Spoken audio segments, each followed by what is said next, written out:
Florida going to Tennessee. Tennessee a 10.5-point favorite. And is Dan Mullen going to get this song, Rocky Top, stuck in his head during this week? Let's hope not. Let's go Reese, Pete, Bill. That's a big number. But this is Rocky Top's moment. They're going to excise some demons. They're going to get rid of some frustration. They've lost 16 of 17 to the hated Gators.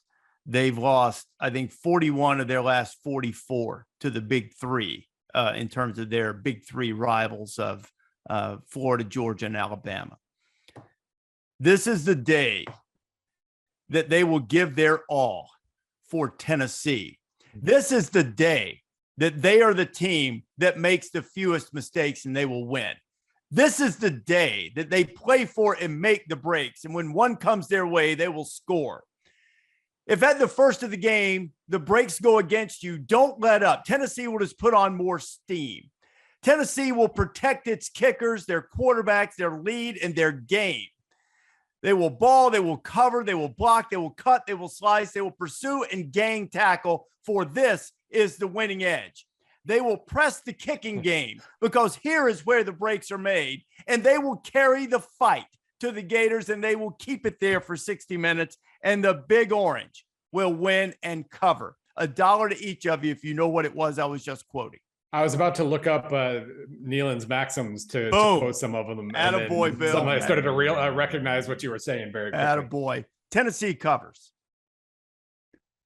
I'm going to skip the pep talk and agree with you. I just don't think Florida is that talented right now. I think we all got bedazzled a little bit by Anthony Richardson. And from talking to people at Florida this week, you can argue that the next four best players on their offense were all brought in by Billy Napier. Johnson, the tailback, Etienne, the tailback, O'Torrance, the guard, and Ricky Pearsall, the receiver from Arizona State. Now, again, you could really dive down some rabbit holes if you really wanted to start going Florida personnel arguments. But the point of that was there was some talent deficit there. I think that shows. And I do think Dan Mullen made this point on our podcast on Wednesday. I do think Florida has the kind of corners, very good corners, who could slow down this Tennessee offense. I just don't think they're going to be able to score with them. And eventually in that environment with a young, inexperienced team, they're going to get worn down.